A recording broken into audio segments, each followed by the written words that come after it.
I'm rolling. Good evening and welcome to the first in our series of Tuesday Town Halls. I'm so glad that you all joined us this evening on the campus of National Park College. So thank you to the college for allowing us to have this event here tonight to talk about two extremely important issues in our community and in our state: healthcare and education. For those of you who don't know me, my name is Hayden Shamel, and I do want to share just briefly a little bit about who I am and what I believe before we introduce our panelists this evening and we discuss the issues of healthcare and education right here in Garland County and in our community. So my name is Hayden, and I am running for United States Congress, and I do want to share just a little bit about my background. My background is education, and so education is a huge part of my platform. You know, I've spent 14 years teaching in high schools and community colleges all across South and Central Arkansas.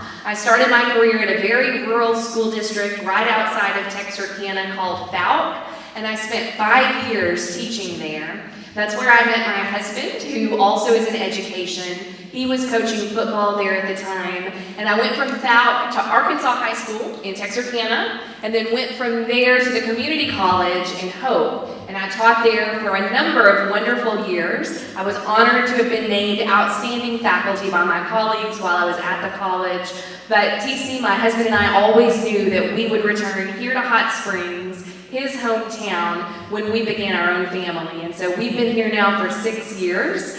We have a beautiful 4-year-old daughter, Ella. I've taught at Lakeside High School, and so am very invested in education. And I want to talk to you tonight about the 3 platform issues that are really crucial and pivotal to me. And I'm going to begin with healthcare. Healthcare is very important to me, and one of the issues concerning healthcare that I'm particularly concerned about is the outrageous cost of prescription medications. You know, I didn't really realize until I was a mother how very expensive prescription medication costs can be. They're really through the roof. And for a lot of our community members, they have to make a decision between paying for prescription medications and putting food on the table at night. And what it comes down to me is this: you know, this is 2018. And we live in one of the richest countries in the history of the world. And our people shouldn't have to make a decision between prescription medication that either they or their kids can't do without and putting food on the table at night.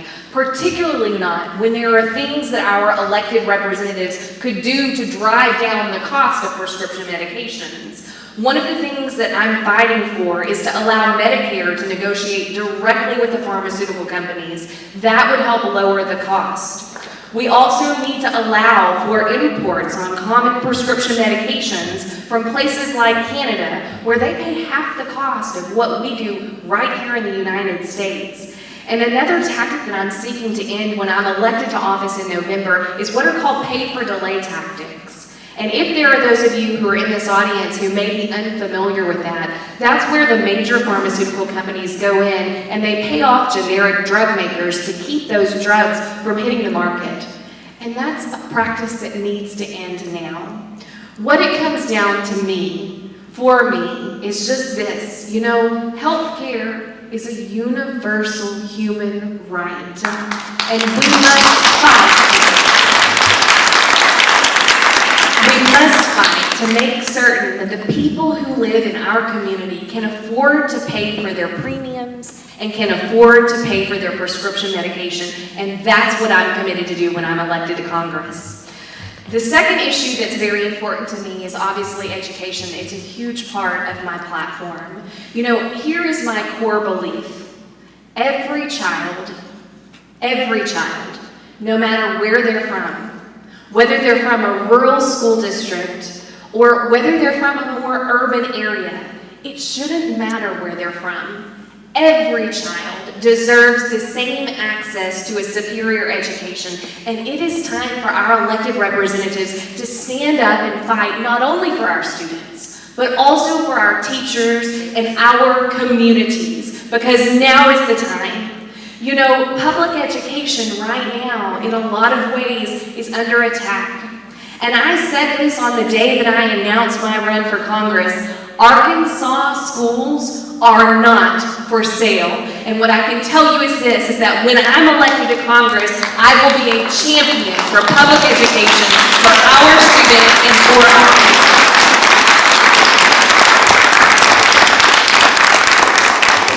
There are so many things that we need to do to help strengthen our public schools, but one of the very first priorities that I'm fighting for is to ensure that our schools receive the funding that they need, and actually the funding that the federal government has already promised to them. You know, our federal government has made promises to Arkansas schools, promises for funding for Title I, for special education, that they're not following through on. You know, with special education, for example, the federal government has promised us 40% of funding. You know what they're paying? Less than half. Less than half. And I want you to imagine for just one moment what our state legislature could do if we had those funds available. Imagine what we would be able to pay our teachers, pay them what they deserve, both in terms of salaries and in terms of respect.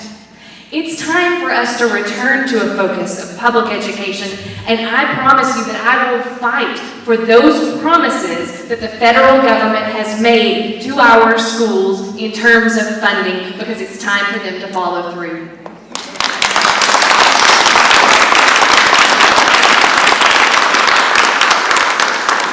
Another issue that's very important to me in terms of education is making certain that we focus on vocational education. You know, for a lot of years, our focus has been pushing our students to succeed in higher education.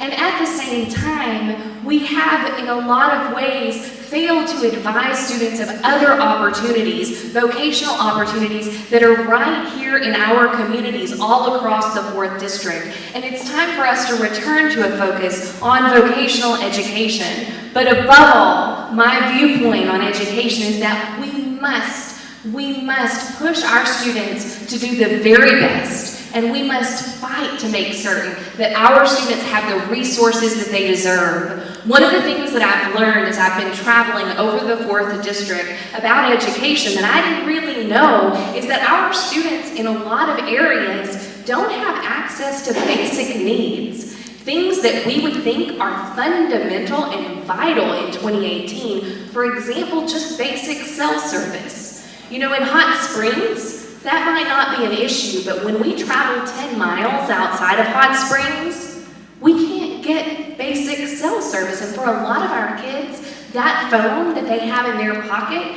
that is their one entity, their one connection to the outside world. Yet we expect our kids to compete on a global level. We have to ensure that they've got their basic needs met, cell service being one of them, but not just that, broadband. You know, right here in Hot Springs, there are areas where we can't get broadband, and we've got to make that our priority.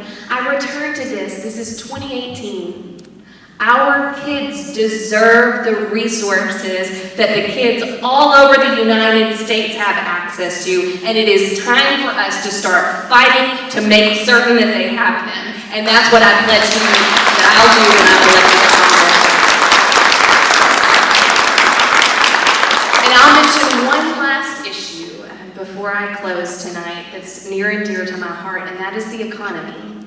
You know, I tell people everywhere I go, when I talk about the economy, what I'm really talking about is returning to caring about people.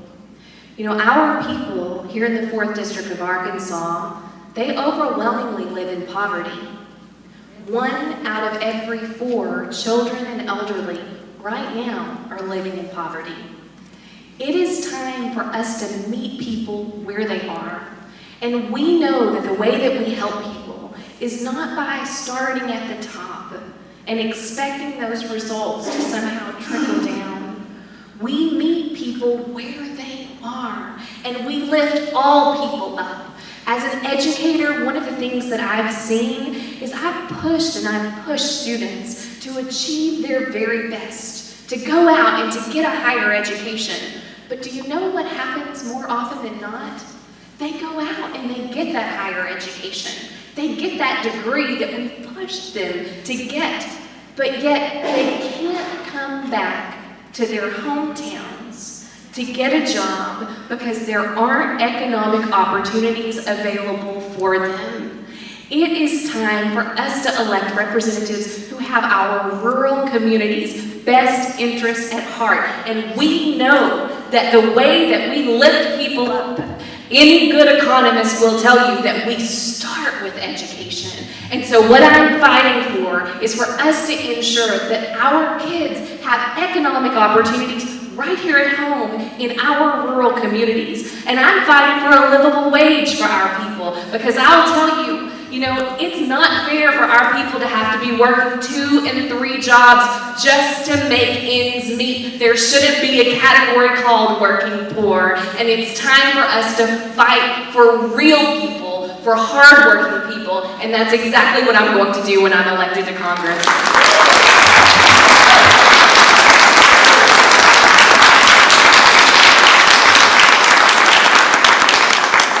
So I'm going to close tonight by saying this. Thank you for being here. Every one of you that is here tonight, you're here because you care about your community. You're here because you have concerns about education, about healthcare, and you want to be part of the solution. And it's events like these where we bring together community leaders who are invested in our community and in our state, in trying to solve these problems together, that's going to make the difference. And so I want you to take just a moment right now and give yourselves a round of applause for being here tonight and being a part of that process, because it's so very important.